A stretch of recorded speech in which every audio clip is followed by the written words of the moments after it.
Good morning, everyone. Welcome to an episode of Full Throttle with your host, Justin Putzer. And today we have a special guest named Derek. Hello.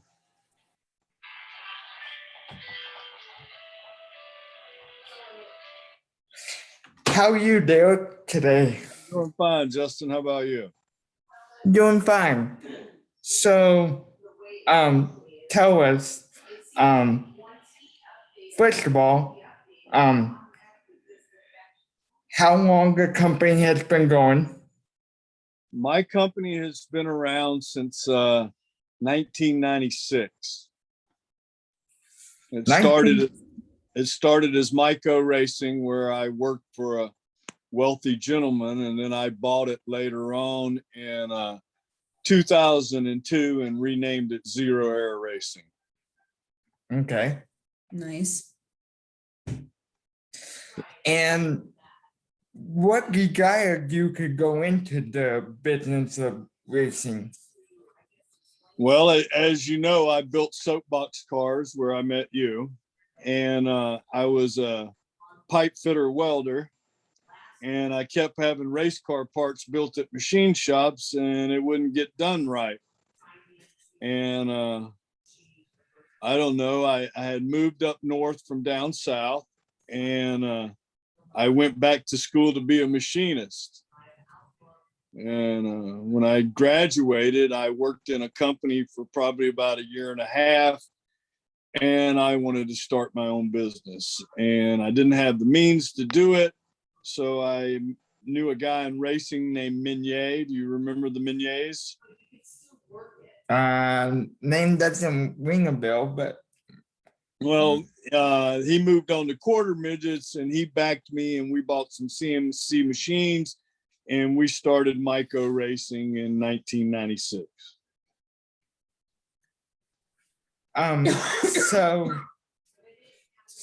So anyway, so you do all sorts of different racing. Soapbox Derby to be one. Soapbox Derby is a small part of my business. My business is I'm a full engineering firm. We design from the ground up. We have 5 CNC machining centers, lathes and mills, and we specialize in billet aluminum components. I build for, like I said, Soapbox Derby were my first products, but later on I went into the quarter midget industry where I build for all the chassis manufacturers. I went into the junior dragster industry where I build for a lot of the manufacturers, and I also sell retail. I got involved in the California GoPed in '96, and I'm still building GoPed products today. And I manufacture for different companies where I build sprint car components, mini sprint components. The list goes on. If it pays decent and we feel we can handle the job, we'll bid the job and build it. Now, have you been go-kart racing or done any of that recently? I know in prior conversations, go-kart racing is a passion of yours. Well, at the present time, Savannah and I are not racing anything. Savannah's come into my company, and we're working at the company rather than wasting a lot of money on racing, which I've been known to do for most of my life. And plus, I almost died here recently, and things have changed in my life. I don't want to, I'm handicapped right now. I have a colostomy bag, and I can't lift above 5 pounds. And there's not a whole lot I can do in racing because, as you know, I was a hands-on guy that did everything. I'm sorry to hear that. Yeah. Yeah, I do know. So it's probably a bittersweet moment when I say the Indiana Nationals are coming up and you're probably not going. No, I'm the executive director of the NDR. We had a bunch of people bail on us, and I always picked the parts up. And I'm happy to say they bailed and had 28 cars, and then we took it over and had over 100, and we're expecting over 100 cars again this year. I leave on Thursday to go to the NDR Nationals, where Savannah and I will be running the top of the hill. Savannah will be running the timers, and I'll just be I don't know. There's not a whole lot I can do except be bossy, and I'm good at that. Yeah, you will always my boss. Congratulations.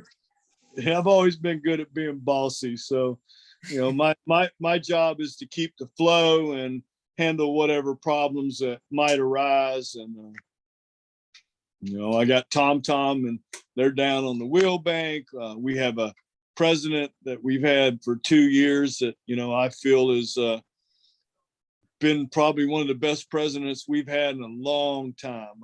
I'm really happy to align myself with Mark Mazinski from Green Bay and the Indianapolis people.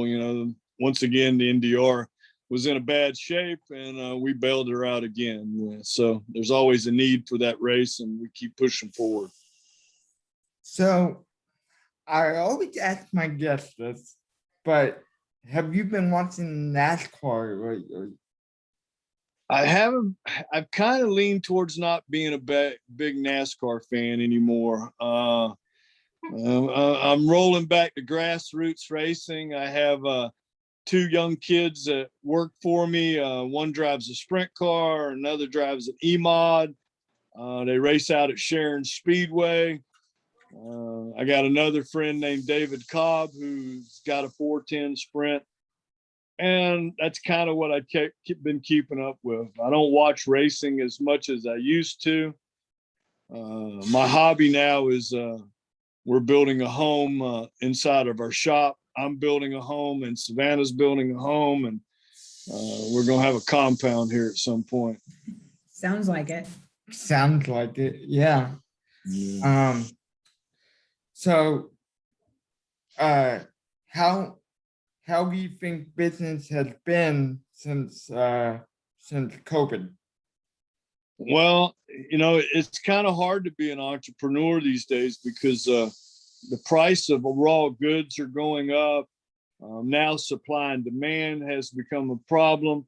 There are not many guys like me that's, I'm American made, red, white, and blue down to the bone. So we build most of, we're proud that we're American manufacturer, but, we still get products from overseas, and we're running into issues of raw goods, bearings, things that the Chinese built that, Americans came dependent on. And, I'm hoping we're at a turning point in our country where we're going to bring back the Industrial Revolution, and there are going to be more guys like me, and young kids coming up today can learn. I mean, I didn't have video games. I worked on bicycles. I built soapbox cars.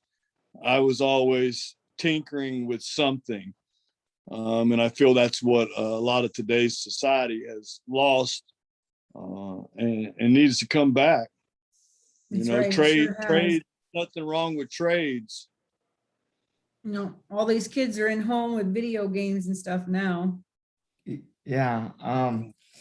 So with Savannah on board, what are some goals for the company that both you and her would like to see happen?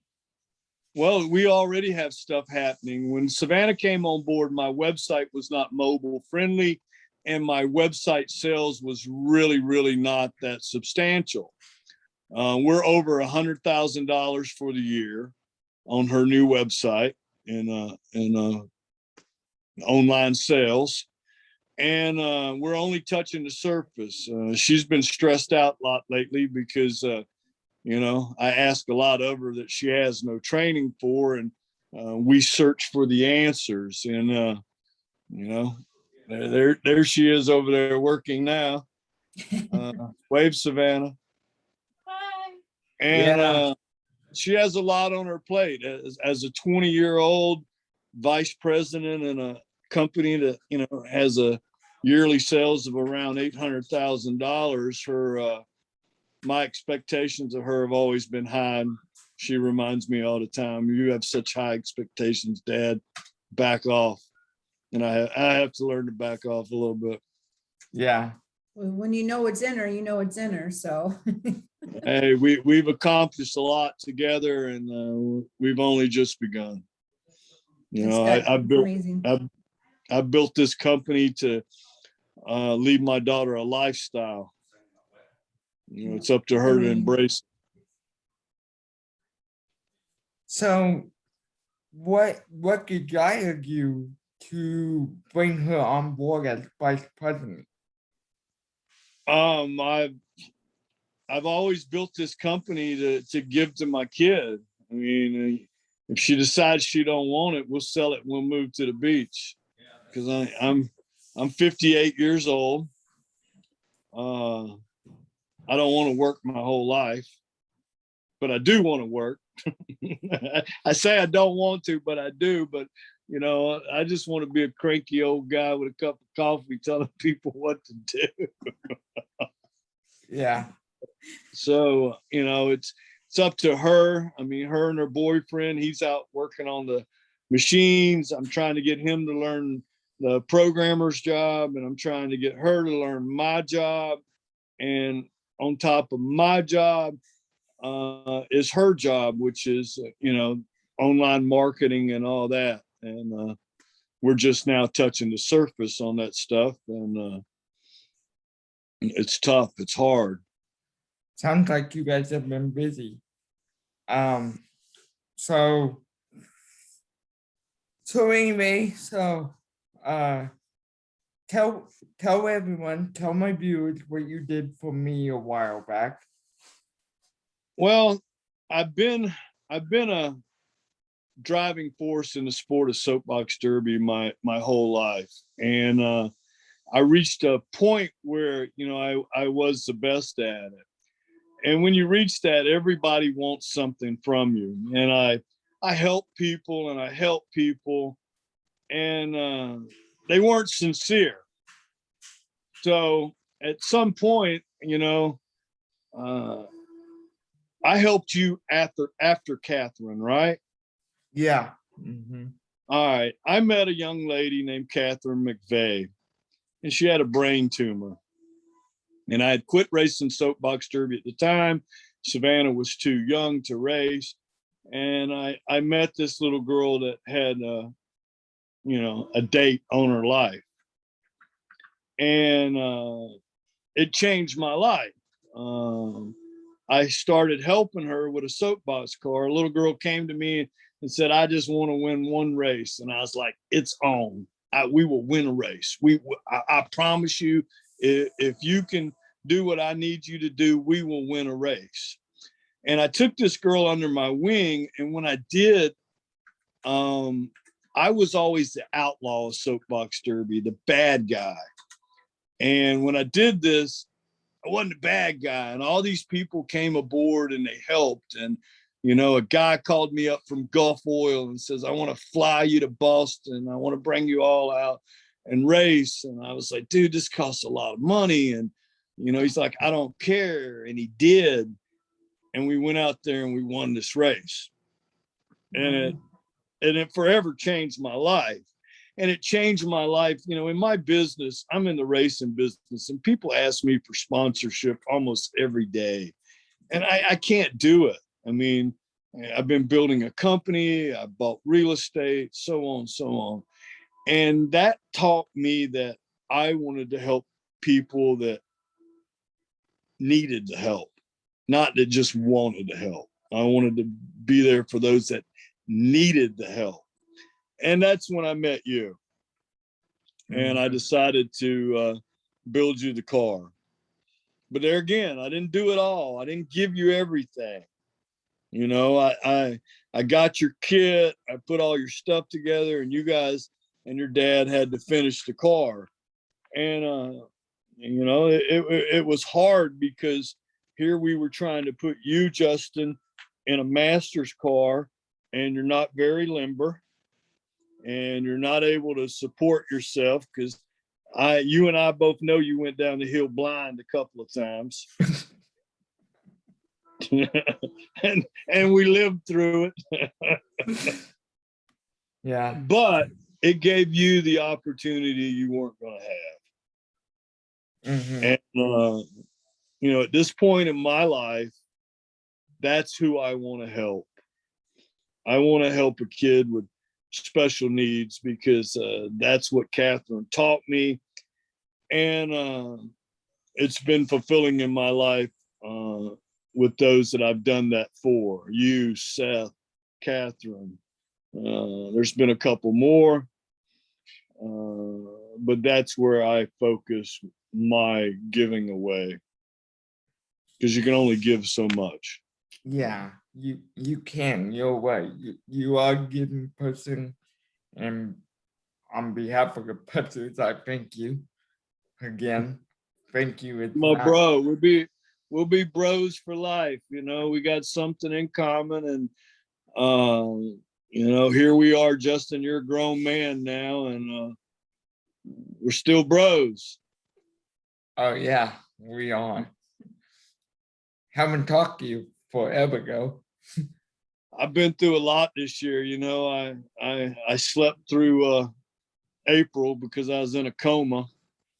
You know, I woke up with tubes in my throat. This recovery's been a tough deal, and I'm not yet done. I have some surgeries coming up. Hopefully, if I don't have surgeries, I'm gonna be stuck with this colostomy bag the rest of my life. Mm, And I don't really want that. I want to try to get somewhat back to normal. yeah. But I'm So- alive, and that's what matters. You know, I'm here for Savannah. You know, she lost her mom quite a few years ago, and she can't afford to lose me. Yeah. So, So anyway, thank you for coming on Full Fogging, and this will be posted today. I'll send it to you via text, and then you can do whatever you want with it, Derek. Thanks hey, again buddy. for coming on. Anytime, Justin. I mean, tell me a little bit what made you start doing these podcasts. It kind of b- kind of b- kind of it's like a new thing for me, guys. And Derek. It it's kind of replaced Soapbox Derby, and I had a lot of things that come together with it. Doug Kenny, who is a friend of mine, also does this. He was supposed to be here today, but he of course couldn't make it. But Kenny, who was sitting next to me, is a friend of mine and a work of mine that helped me accomplish these shows when she's able. And I do, well, I do a lot of my work myself, and she gets sits in a co-host seat. So yeah. So that's a little bit of background, guys. All right. Well, you gotta interview Michael Miller. He's been racing. Yeah, Have you- well, Have you hit him up? not yet. He's not good enough yet. So Well, I tell you, somebody in that soapbox guy that is good enough, Demetrius. What is Demetrius' last name? What's Demetrius' last name? Oh God, I'm forgetting his name. But he's running big block modifieds, and he's winning a lot. Drelis, yes. Demetrius Drelis. He was a soapbox guy that came along after you. He's advanced into big block modifieds. He's starting to win some big races. really, He runs the Syracuse Mile and all that big block modified stuff. I know he So, just won at Devil's Bowl. Nice. nice. So, but thanks again for coming on Full Throttle, Derek, and we will talk to you later, okay? All right. You have a wonderful day, Justin. You too. Nice to meet you.